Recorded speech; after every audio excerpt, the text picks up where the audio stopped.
so kor wa ni miar ke bin ke rot ka do ga weng tie maber so gin ma no ni dok sila bit ke toro oti winyi ne sil ma ke moano I dok ba a bit ngo ke toro so yin mier be la ming ni ye kwano kui kuno dok sila bit ngo ke toro no inge ngo ma ti ye pian wan jowa no watiki serial number Fasil wen kira ke lor kere ngo ki polling session a chere so mi a chielo mo mi ko marare kasil rwate mo a kelo nyere rwate mo a kila gile rwate mo a ka wera rwate chi wa no sila di a bit ki ngo so ka yin ngara wit you yene ke kwan kui ki kenyo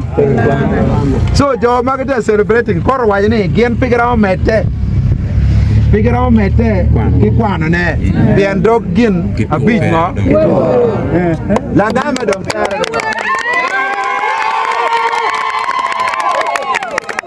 Matam Zampa kote ana chwao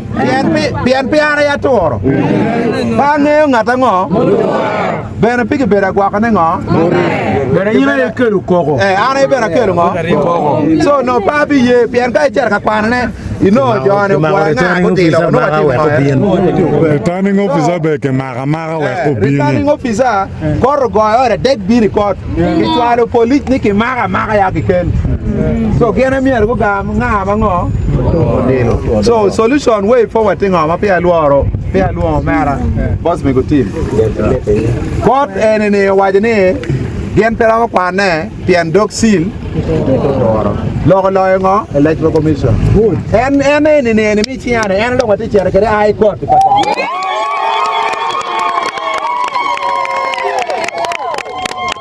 Otinga widre now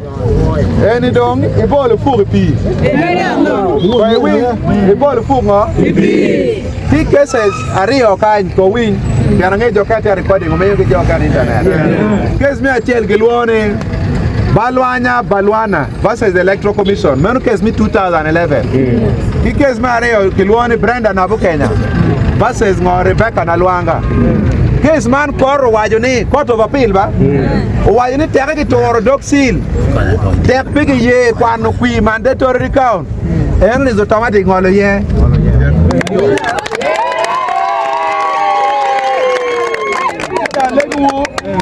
ne wati kor gamende mi kato gazette ki bikaro rezale gazette maybe tiare onyo tiande kabeta bero inge ne ke mi wane no piru chel mi filing petition ngo court pato petition ma ke record ni pien gamendo kwero mandatory recount peti ngarmo mana yang Uganda chake mo loy so is automatic ni wango wa loy high court so very detect in fact ana ye chunya yom ne peke kwano pien go yabo wiyo kana ne ke kwano chi wa ke loy na bi ater bodu ni ngo so nyaro mo jo chate nyaro menu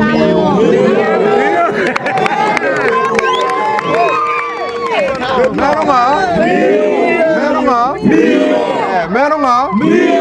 ana legi nu bel tek tuy kere ka wati dog gang wajini en no fudare o bolo gole wa kwa nen ko ne lut ko ne no era wadi ngo mati gole do wati char ko re ai ko abiti ki kera wen ki cher wen ki ngecha wen wa bil wen wa nga ba waru kristo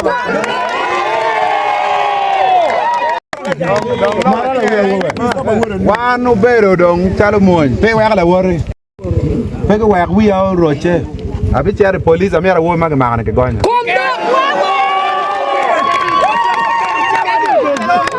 wa dok ke ga chen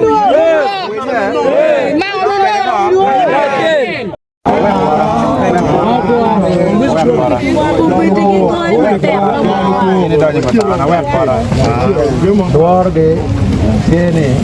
ka wo no kar go bebe. One kegi, obi dore me chere town. Ko wi nyana do ya. Gilore dore me chere town in the process ko ne lo enyo da bere mo. Yeah, yini bi ni do nyama ta. An pa be ay kanyo na ta, be ko be buru ye.